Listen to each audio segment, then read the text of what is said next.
She wrote that song.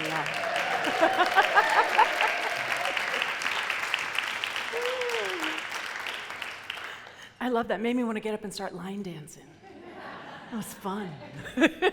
Oop, careful. You're good? Oh, one more leap of faith. Everyone ready to take a leap of faith today? Feels like we're being asked to do that every day in some way, right? Another leap of faith. It's one of the foundational anchors of our teaching. And there's a piece about that leaping into faith in unity, which is really about recognizing that we already have everything we need. And that's the difference, right? We're not leaping into faith and asking some magical entity to make everything okay. We're leaping into faith to know that we ourselves have resources that we haven't even tapped yet, and that look around, everyone around us has resources, skills, gifts, talents that they haven't even tapped yet. And so when Unity talks about leaping into faith, we're talking about leaping into our capacity to see and know our own divine identity, but to also see and know the divine identity that everyone is, which I will admit can be challenging sometimes. And that's part of the work. That's part of the work that we are being invited to anchor a consciousness that is not othering, right? Not looking at polarities and seeing them as fixed. And so one of the greatest spiritual practices, we've got some foundational practices in Unity. We have meditation, we have affirmative prayer, we have this coming together in Sacred Sangha. And the foundation of that sacred Sangha, the coming together in community, in belonging, is rooted in what is called and known as sacred service. And I want to talk about what we really mean in Unity when we talk about sacred service. So first and foremost, the whole point of why we're here is to serve. Take a breath. It's not about you. The whole point of why you're here isn't about you. It's about how we are called to bring everything that we are discovering about ourselves to the world. So scripturally, from Peter, it says, each of you should use whatever gift you have received to serve others as faithful stewards of God's grace in its various forms. I love that, various forms, because it's inviting us to step into our inclusivity, one of our core values. It's inviting us to make space for people who have different opinions, different understandings. Can we hold the divinity that they are? Because I truly believe that that is how transformation will happen. So I want to invite us to think about sacred service as a mirror, right? As a mirror. And as we see the Christ, the Buddha, the wholeness, pick your word, whatever doesn't trigger you, right? That we're seeing a reflection of our own nature.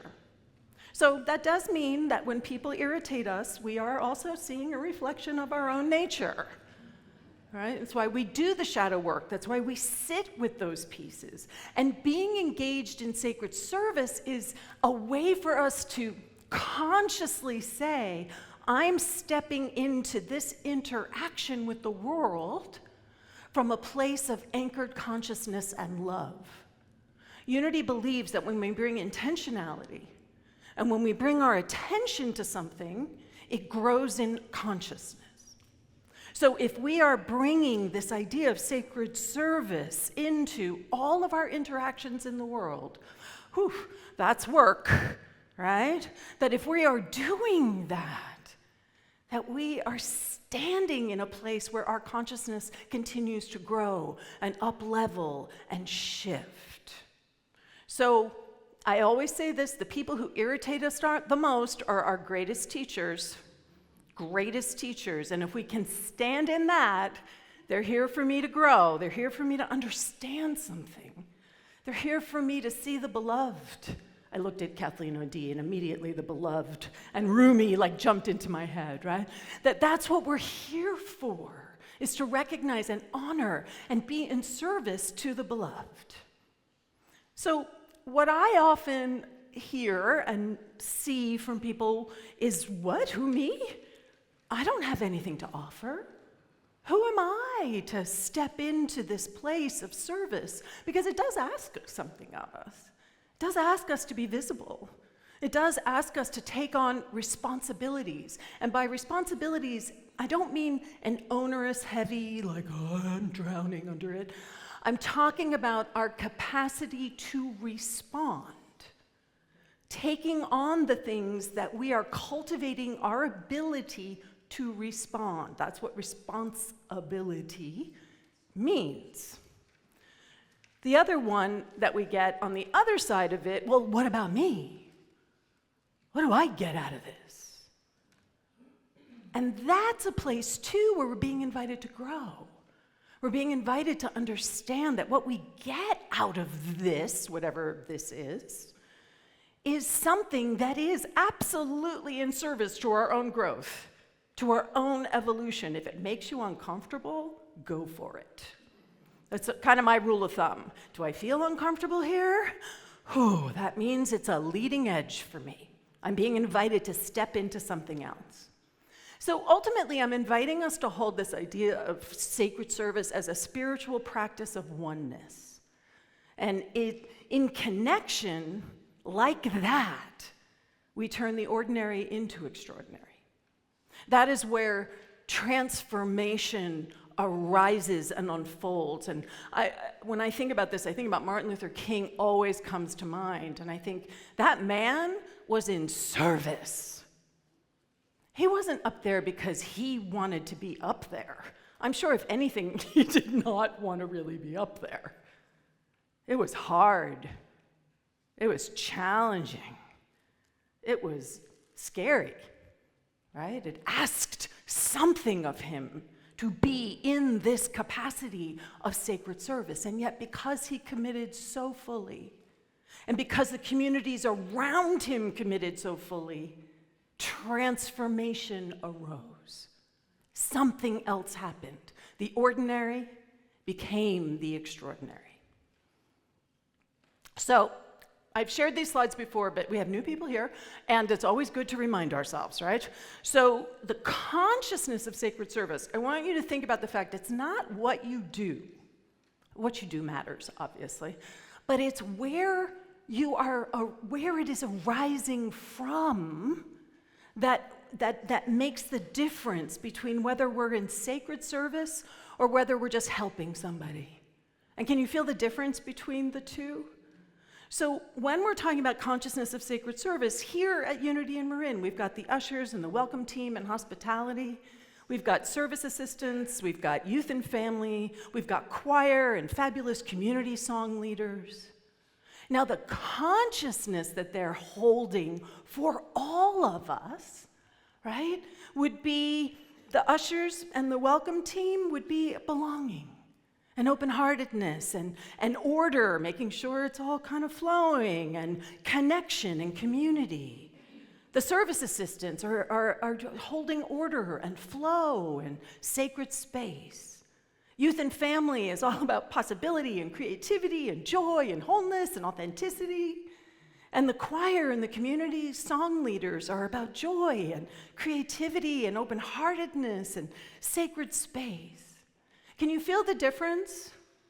I'm here to help anchor creativity, open-heartedness, and sacred space. That's very different than I'm a community song leader, right? We have prayer chaplains, we have the board and the fundraising team, we have facilities, garden, flower, decorating team, we have inspirational readers. We have even more than this, but there's only so many slides. I think you're getting the idea, yes? So the prayer chaplains are anchoring healing and wholeness and sacred space. They're not there to help you. Everyone take a deep breath. They are not there to help you. Prayer chaplains, are you listening? Okay. You don't need any help. You might need to remember something about yourself, but that's a very different thing, yes? So what prayer chaplains are doing is anchoring healing and wholeness in that sacred space. That's what they do. The board and the fundraising team is about vision and strategy and abundance and possibility and integrity. And all of the facilities and the garden and the decorators and the flower, it's about beauty, yes? It's about holding that consciousness of beauty, the vision, creativity, order, sacred space. And then the inspirational readers, it's inspiration. It's sacred, yeah? Can you feel how when we approach our quote-unquote tasks, whatever they may be, we are being invited to become conscious of the consciousness that we are operating from? What is it that we are here to anchor in this moment? Can you feel how freeing that is in some ways? It's not about whether you do it well or you do it poorly. It's about how am I showing up? How am I bringing all of my gifts, all of my talents, all of my divine nature in this moment? Can you feel how that gives us the freedom? And it's from the freedom that the transformation happens. It's like Momo, she got in her head, and I kept telling her before service around the lava, I was like, stop. You're not even going to, the whole point is you don't have to think about it, right? The whole point of a lavalier is you don't have to worry. Where's the mic? Where's my mouth? What's going on, right? There's nothing to worry about. Oh, what if that's what we're bringing? So that Momo doesn't have to worry about the technicality of her microphone anymore. All she has to worry about is what is she bringing? What is she anchoring in time and in space? And thank you, Momo, for being the model today. So everything I've been sharing up until now has been very inward focused in some ways. It's how we show up and serve each other. And a big piece of what we're growing into here is how we serve the greater world, concretely, right? Prayer is powerful, don't get me wrong. And we're being invited to something more that is an activation within us.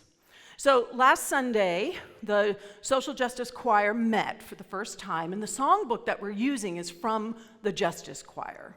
And there are chapters all over the country, and we are applying to become an actual chapter of the Justice Choir. And who was here? Anybody who was here, raise your hand. We had so much fun. Really, we had so much fun. We had almost 30 people there. It doesn't matter whether you can sing or not. It's not about that. It's about the energy and the spirit of showing up. So this is, I cut some excerpts from the songbook. So this originated out of Minneapolis in the Twin Cities.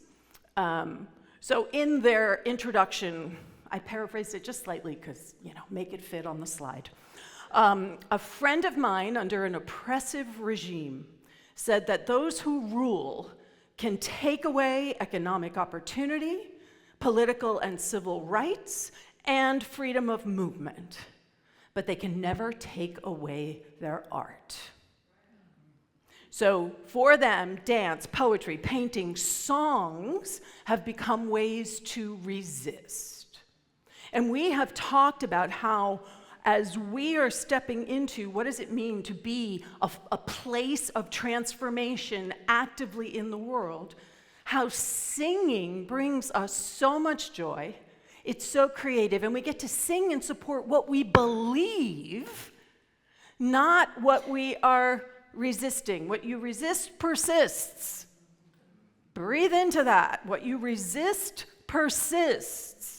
So we are looking to anchor what we believe in, our values. They go on to say, so that's also why we sing for justice. No matter the circumstances, we can always sing. And when we sing, we create community and animate courage, and the world begins to change. We invite you to join us in singing and working for that day of justice and to share this music with others. And it's that last sentence. That's what it means to be in sacred service. To share all of this with others, right? It's not just for us. It's about touching as many people as we possibly can. So are we clear on the difference between serving and helping? It's really just about consciousness. I can do the exact same thing for someone, but if I'm serving, I see their wholeness. If I'm helping, I think they're broken and they can't do it, so I have to do it for them. Can you feel the difference? And it's hard. Our culture is all about brokenness. So standing in that place of serving really does ask something of us from our spiritual practice. So sacred, from the Latin sacer? No. Sacer? No. Say it. Sacer. Thank you. We were listening, you can listen online and they'll tell you how to pronounce something. And of course, I couldn't remember it. Which means holy, consecrated, dedicated to the gods. And we are the God. We are it. We're dedicated to the God, right? That we each are. And then when we step into service, we are sanctifying. We are making something holy. We are recognizing the holiness that is inherent in each person. So the prayer chaplains are going to be like, huh? But I kept thinking about the power of zeal for this prayer chaplain installation. Now, the power of zeal is enthusiasm, audacity, and devotion.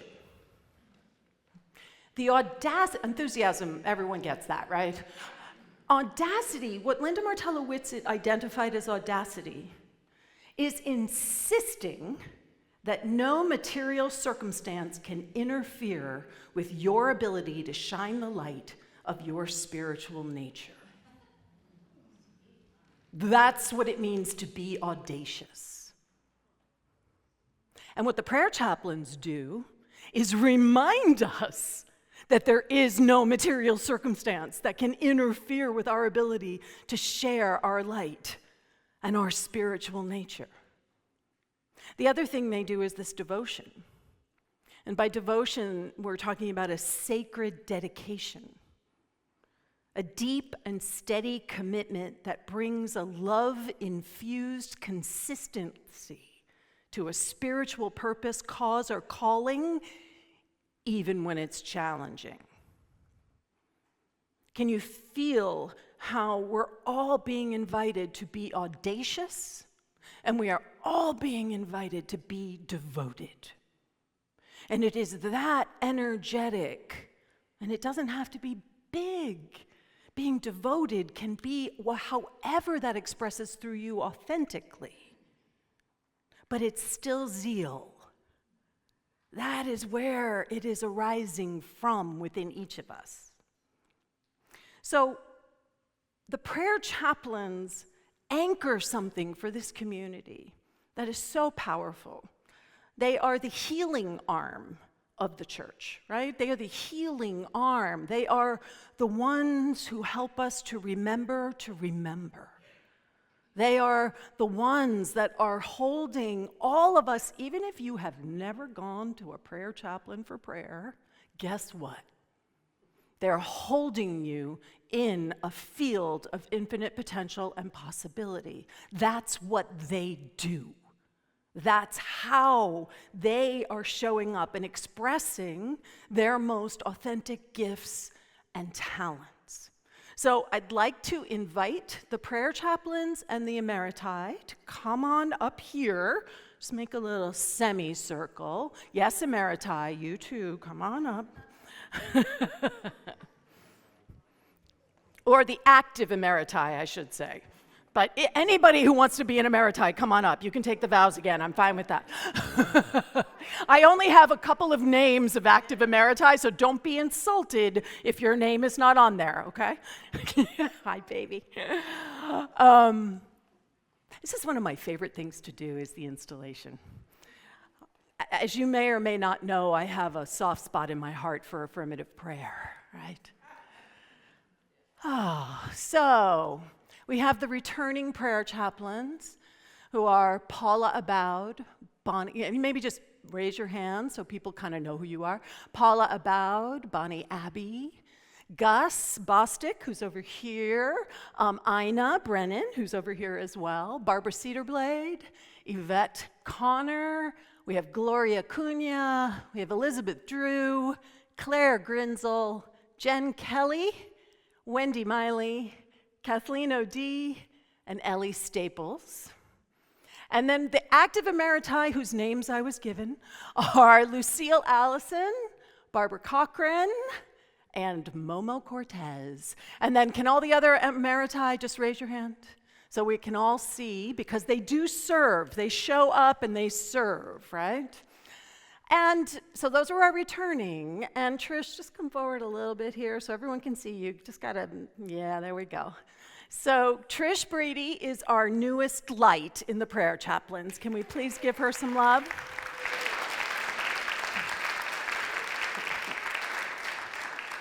Yeah, it's exciting. We're very glad that you're here. I have to switch to the actual installation ceremony. Everyone, sorry. Here we go.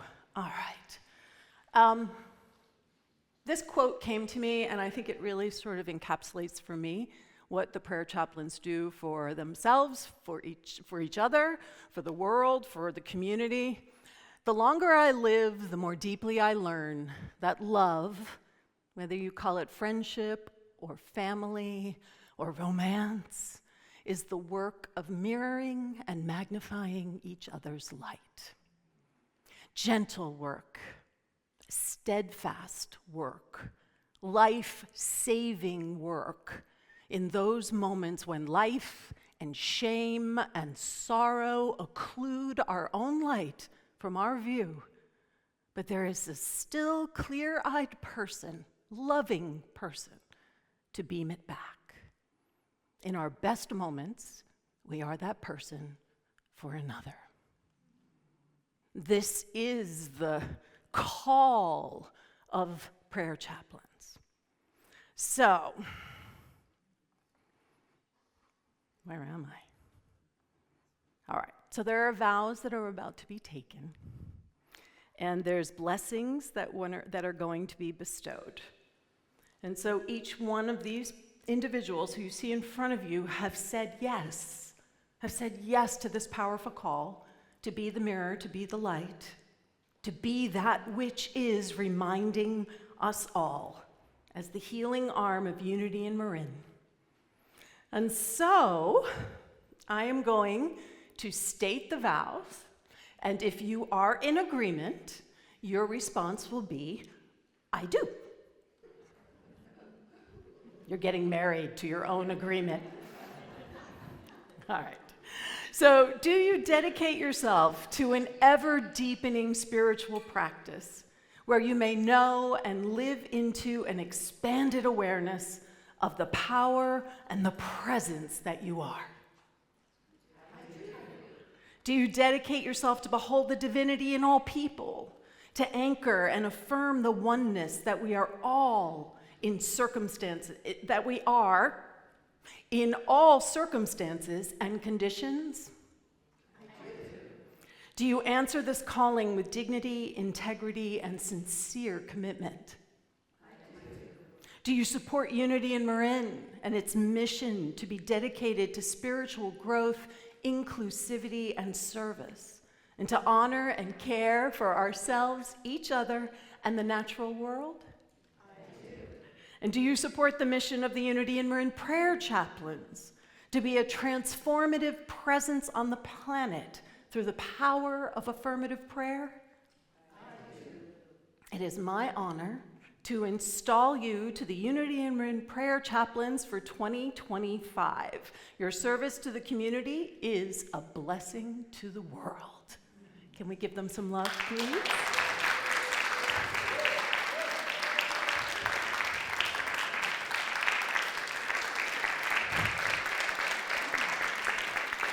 So we have a blessing, and we're going to extend our hands and our hearts, and we say to you, we love you, we bless you, we appreciate you, and we behold the Christ as you. Now, I'm going to invite the prayer chaplains to stay here. The Emeriti can sit down, but I'm going to invite the prayer chaplains to stay. I'm going to invite Dallas to come on up. I found a song. I'm always looking for songs. So I found a song that I think encapsulates the power and the energy of what the prayer chaplains are saying yes to.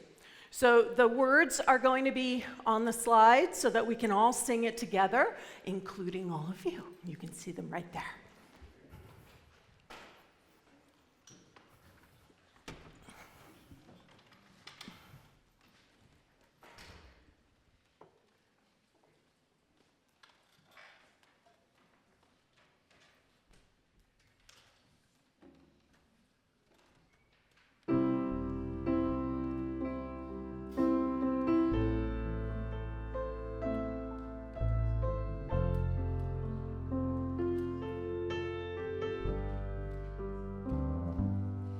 So I pray, and so I deepen, holding space, holding peace, and so I pray, and so I deepen, holding space, holding peace. I stand for you. I stand for oneness. I stand for love. I stand for you. I stand for you. I stand for oneness. I stand for love. I stand for you. Every breath a prayer, every thought a blessing.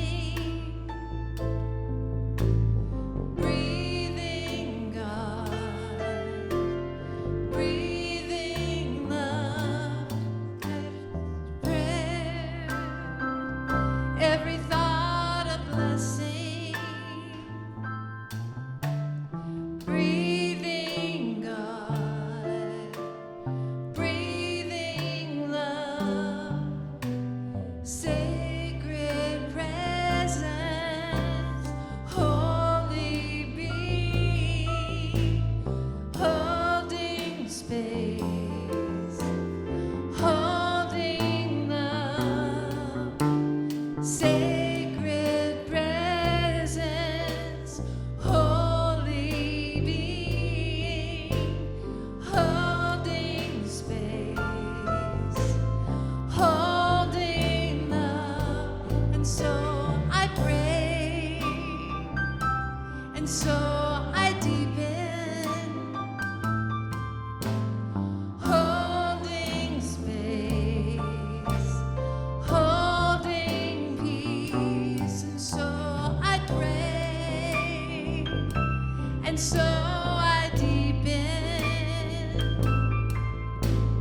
holding space, holding space. I stand for you. I stand for oneness. I stand for love. I stand for you. I stand for you. I stand for oneness. I stand for love. I stand for you. Every breath a prayer,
we give them one more round of applause, please?